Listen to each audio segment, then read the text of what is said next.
We're with Drupy with the smoke on the hills of the Chevy Street Bridge in Cashville, Tennessee, just to go over a few interview questions with him. Drew, tell me about your background. Where are you from, and how did you start this music business? Okay, well, I'm from Chicago, Illinois.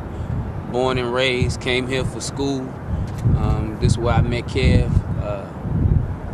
This is where I met Kevin to basically start this music thing.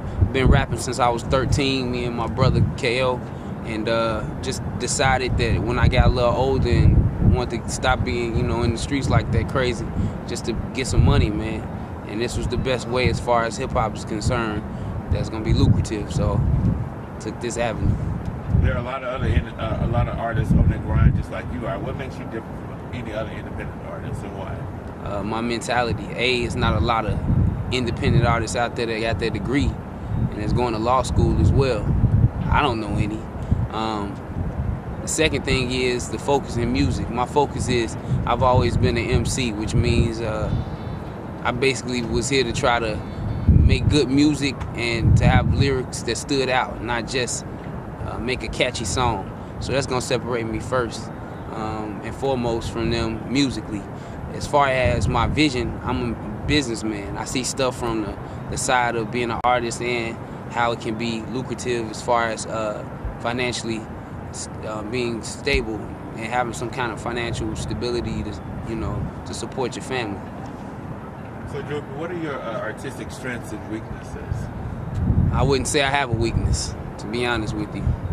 My strengths that again, and this is pretty much gonna run throughout my label, is we creative, you know what I'm saying? We try to have something that's gonna be different from the norm.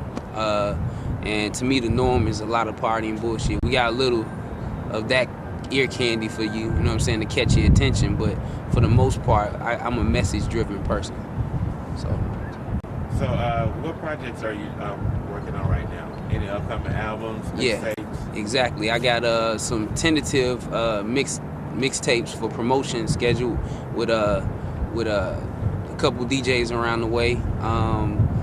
Trying to get us some big name DJs as well, but what I'm focusing on is Honey Spoke Entertainment and the projects we got coming out. Just signed a new group, OV.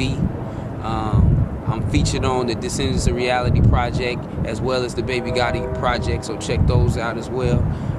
But I got my project coming out, Chicago the Low End Theory. I got Young Chance, my artist, his project coming out. Moment of Truth, Cashville's finest, that's what he is. And got Big Kev, Non-Traditional Student, and KO, Chicago, the motion picture. Those are the projects that I'm focused on, as well as the OV project and our group albums and mixtapes. So other than the artists with the spoken bag, what other artists have you worked with? I work with a bunch of artists, actually. Work with Tiffany, Robin Rennell on some things. Work with, like I said, Baby Gotti, Descendants of Reality. I got Diablo on my album. Low Pro, who is a Honey Spoke Bang Out affiliate. Right now, I got some features from a couple other artists on my album. It's a bunch of them, too many to name. But I got a bunch of upcoming things that we're gonna work on as far as collaborating with other artists. You have any major deals, any great irons in the fire working right now? Any special moves you're making as an artist? Yeah. Got Wendy Williams, heard my last mixtape, so she's gonna fly us out to New York. We're gonna do an interview there and try to get it popping independently.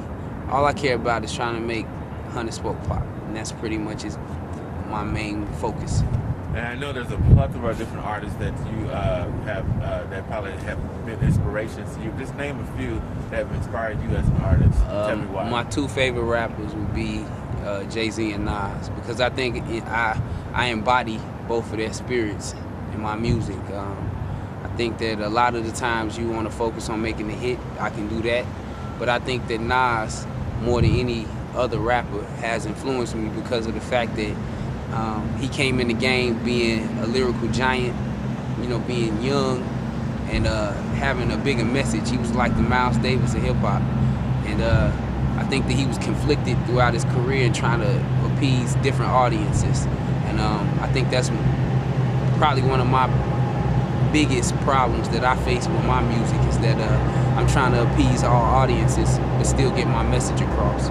And I think that that's one of the things that I parallel my career after, is trying to see how Jay was so successful in such a short time and how Nas has maintained longevity. 5 years now, where you see the spoken in the hip-hop industry? Taking it over. That's pretty much it. In 5 years, I'll be a lawyer, an entertainment lawyer, and I'll be able to broker a lot of my own deals, as well as handling a lot of my contract situations, which I think no other label really has. Secondly, I think that as far as what we see ourselves, as far as our vision, it's gonna grow. We got clothes, we got our youth initiative programs that we're gonna get into, the non-for-profit organizations.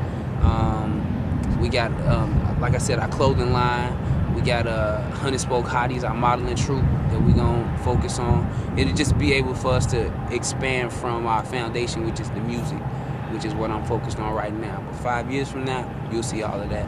And you name a lot of independent artists that you worked in Nashville, and a lot of artists have been on the grind. Tell me what has stopped, or has it stopped Nashville as being a major hip-hop stomping ground? Well, here's the thing.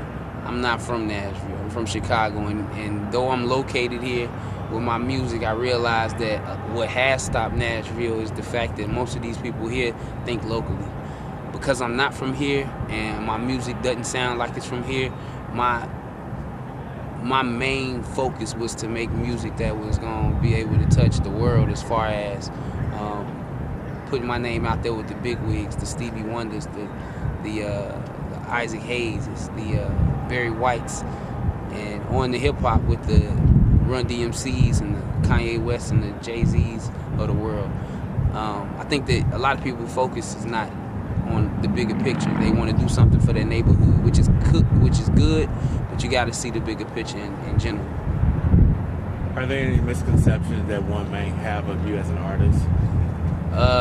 No, I'm an asshole, which is what most people are gonna get across. But I'm a confident and strong person. I think that also is evident in my music, as well as I write from a personal point of view. None of the stuff that I talk about is fabricated, in the sense that it's my experience, my brother's experience, and somebody around me, their experience. I try to put it out there. So no, any misconceptions you have would be on your own.